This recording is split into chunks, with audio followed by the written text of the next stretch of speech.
పాపన్న ఆశయాలను పాపన్న ఆశయాలను పాపన్న ఆశయాలను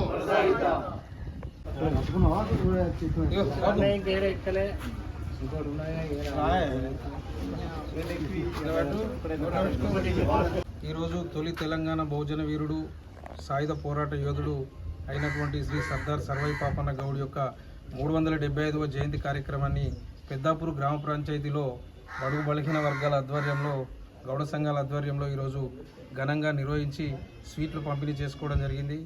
ఈ సందర్భంగా సర్దార్ సర్వై పాపన్న అనేటువంటి ఒక బహుజన వీరుడు శివాజీ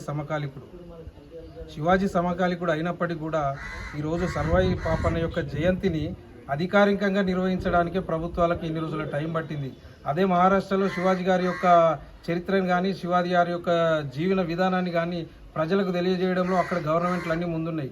మరి ఈరోజు బహుజన వీరుడైనటువంటి పాపన్న యొక్క చరిత్రను పాఠ్య పుస్తకాల్లోకి ఎక్కించడానికి ప్రభుత్వం వెనక ముందు ఎందుకు ఆలోచిస్తుందో అర్థమైతలేదు.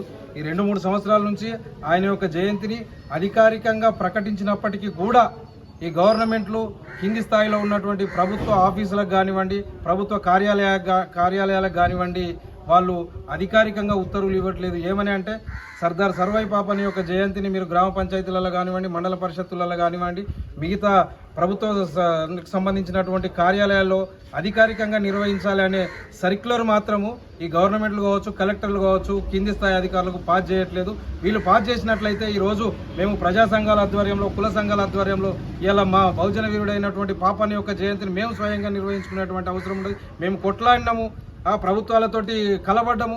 ఆయన యొక్క జయంతిని అధికారికంగా నిర్వహించే వరకు కొన్ని సంవత్సరాల నుంచి మేము ఉద్యమం పోరాటం చేసుకుంటూ వచ్చినాం. సరే, మా పోరాట ఫలితంగా ఈరోజు అధికారికంగా జయంతి చేయడానికి ప్రభుత్వం అంగీకరించినప్పటికీ కూడా ఏ ప్రభుత్వ కార్యాలయాలు కూడా ఇప్పటి వరకు అధికారికంగా దీన్ని నిర్వహించట్లేదు. దయచేసి వచ్చే సంవత్సరం నుంచి అయినా పెద్దపల్లి కలెక్టర్ గారు కావచ్చు, తెలంగాణలో ఉన్నటువంటి అన్ని జిల్లాల కలెక్టర్లు కావచ్చు, ఖచ్చితంగా కింది స్థాయిలో ఉన్నటువంటి ప్రభుత్వ ఆఫీసులకు ఉత్తర్వులు ఇచ్చి ప్రతి ప్రభుత్వ కార్యాలయంలో పాపన్న యొక్క జయంతిని అధికారికంగా నిర్వహించే విధంగా చర్యలు తీసుకోవాలని చెప్పి ఈ సందర్భంగా తెలియజేస్తూ, మళ్ళీ ఈ అధికారిక కార్యక్రమాన్ని నిర్వహించడానికి కూడా మేము ప్రజా సంఘాల ఆధ్వర్యంలో ఉద్యమాలు చేసేటువంటి స్థితిని గవర్నమెంట్ తీసుకురావద్దు అని చెప్పి ఈ సందర్భంగా మళ్ళొకసారి గవర్నమెంట్కు తెలియజేస్తూ ఈ కార్యక్రమానికి హాజరైనటువంటి మా బడుగు బలహీన వర్గాల వారు, మా గౌడ సంఘం నాయకులందరికీ కూడా కృతజ్ఞతలు తెలియజేస్తూ మరొకసారి కూడా సర్వై పాపన్న యొక్క జయంతి శుభాకాంక్షలు తెలియజేస్తున్నాం.